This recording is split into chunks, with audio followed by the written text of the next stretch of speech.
Hey hi hello welcome to my channel the world of நவி.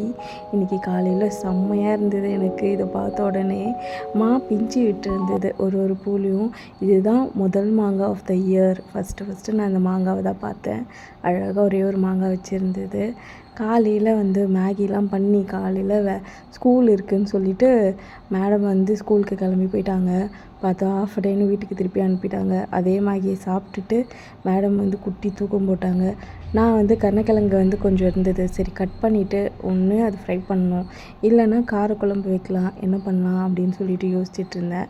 சரி cut பண்ணி வேக போடுவோம், என்ன நினைக்கிறோமோ அதை வைப்போம் அப்படின்னு சொல்லிட்டு கருணக்கிழங்கு கட் பண்ணிவிட்டு அப்படியே கொஞ்சம் சில் பண்ணிகிட்டு இருந்தேன். மேடம் சாரை கூட்டிகிட்டு வந்துட்டாங்க. சார் காலையில் பால் குடிக்க வருவார், இன்றைக்கி வரவே இல்லை. அதுக்கப்புறம் கொஞ்சம் நேரம் விளையாடலான்னு பார்த்தா என்ன மூட் அவுட்டுன்னு தெரில, டபக்குன்னு கீழே விழுந்துட்டு ஓடி போய் மேகி சாப்பிட ஆரம்பிச்சிட்டாரு. நான் கொஞ்சம் மோர், கொஞ்சம் நேற்று பழைய சோறு இருந்தது, அது போட்டு கரைச்சி காலையில் அதுதாங்க டிஃபன். அது குடித்தா தான் என்னோடய கட் ஹெல்த் ஒரு மாதிரி நல்லா இருக்குது. இல்லைனா ஒரு மாதிரி ட்ரையாக ஃபீல் ஆகுது. எதுவுமே அதுக்கப்புறம் சாப்பிட்டா எடுக்க மாட்டேங்குது. நான் போயிட்டு இந்த வேலையை முடிச்சுட்டு வர்றதுக்குள்ளே பார்த்திங்கன்னா மேகியோட ரிஃப்ளெக்ஷன் போல் இருக்குது. மேகி டோஸ் மாதிரி வேலை செஞ்சிட்ருக்கு. 2 பேரும் மயக்கத்தில் இருந்தாங்க. நான் போய் குளிச்சுட்டு வர்றதுக்குள்ளே 2 பேரும் நல்லா தூங்குறாங்க. நான் குளிக்கலான்னு போனேன். குளிக்கிறதுக்குள்ளே செம்ம தூக்கம் தூங்கிட்டு இருக்காங்க. நானும் சரியான தூக்கம் தூங்கிட்டு சரி நேற்று வச்ச லெஃப்ட் ஓவர்ஸ்லாம் சூடு பண்ணி சாப்பிட்லாம், இன்றைக்கி அதுதான் லன்ச்சு. நேற்று வச்ச பருப்பு குழம்பு, புதினா துவையல், பீட்ரூட் பொரியல் அதெல்லாம் அப்படியே இருந்துச்சு. கொஞ்சம் தயிரும் இருந்துச்சு. சரி அப்படியே அதை வச்சு சாப்பிட்டுக்கலான்னா அந்த கருணக்கிழங்கு எடுத்து ஃப்ரிட்ஜில் தூக்கி வச்சாச்சு. ஸோ நைட் ஏதாவது பிளான் பண்ணி சாப்பிட்டுக்கலாம் அப்படின்னு சொல்லிட்டு சுட சுட சாதம், அப்புறம் புதினா துவையல், அப்புறம் பீட்ரூட். திருப்பி ஃபஸ்ட்லேருந்து எல்லாம் காலையில் கிளம்புன மாதிரி மதியம் கிளம்பி யூனிஃபார்மு, ஷூ, சாக்ஸ் போட்டு கூட்டு போய் விடுங்க அப்படின்னு சொன்னாங்க. 1 மணிக்கு கூட்டு போய் விட்டுட்டு வர வழியில் ரொம்ப நாளாக இது பண்ணணுன்னு எனக்கு ஆசை.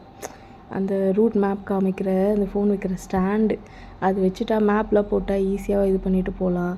அதனால் அப்புறம் வீடியோஸ் ஏதாவது எடுக்கணுன்னா எடுக்கலாம். அதனால் இன்றைக்கி 280 ருபீஸ் கொடுத்து அது இன்றைக்கி ஒன்று போட்டேன். அவரே அழகாக பாவம் ஹேண்டிகப் போல் பொறுமையாக அந்த இதெல்லாம் கழட்டி மேடம் இது ஓகேவா அது ஓகேவா அட்ஜஸ்ட்மெண்ட்டாக அதெல்லாம் கேட்டு அழகாக பண்ணி கொடுத்தாரு.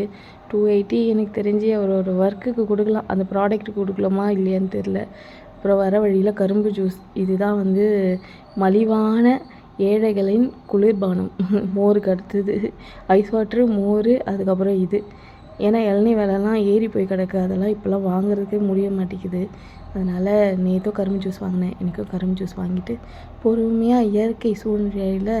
ஆக்சுவலாக சொன்னால் ஸ்கூல் வேறு ஒரு டைரெக்ஷன், நான் வந்தது வேறு ஒரு டைரெக்ஷன். வெளியே வந்துட்டோம். அழகாக ஒரு ரவுண்ட் போயிட்டு வீட்டுக்கு போகலான்னு சொல்லிட்டு கரும்பு ஜூஸ் குடிச்சிட்டு டயர்டாக படுத்துட்டேன். கொஞ்ச நேரம் நல்லா ரெஸ்ட் எடுத்துகிட்டு தான் எந்த வேலையினாலும் நம்ம உடம்புக்கு அப்புறம் தாங்க எதுவாக இருந்தாலும். வெயில் காட்டுன்னு காட்டிச்சு, கண் ரொம்ப எரிச்சலாக எரியிற மாதிரி ஆயிடுச்சு. கொஞ்சம் நேரம் ரிலாக்ஸ் பண்ணணும். எல்லார் வீட்லேயும் யாருன்னா படுக்கிறதுக்கு முன்னாடி ஓடி போய் ஃபஸ்ட்டு அவங்க இடம் பிடிப்பாங்க. எங்கள் வீட்டில் யாருன்னு உங்களுக்கு காமிக்கிறாருங்க. ஸோ இவர் தான். யாருன்னா படுக்கிறாங்கன்னு தெரிஞ்சால் முதல்ல அந்த இடத்துல இடம் பிடிக்கிறவர் இவர் தான். ஸோ ஸ்கூலுக்கு போயிட்டு வீட்டுக்கு வந்துட்டேன். எனக்கு டியூஸ்டே கொஞ்சம் வேலை இருக்குது தான். ஸோ கொஞ்ச நேரம் ஒரு தூக்கம் போட்டுட்டு அதுக்கப்புறம் வேலை பார்க்கலாம் அப்படின்னு சொல்லிட்டு. உங்களுக்கெலாம் எப்படி இருக்குது சொல்லுங்கள். உங்கள் லைஃப்பை நீங்கள் எப்படி எடுத்துகிட்டு போகிறீங்க டே டு டே? எனக்கு ஒரு க்ளூவே கிடையாது. ஆஸ் இட் இஸ் எப்படி போதோ அப்படி நான் போயிட்டுருக்கேன், அவ்வளோதான். ஸோ தேங்க்ஸ் ஃபார் வாட்சிங் my video. Thank you so much. Good night, good afternoon.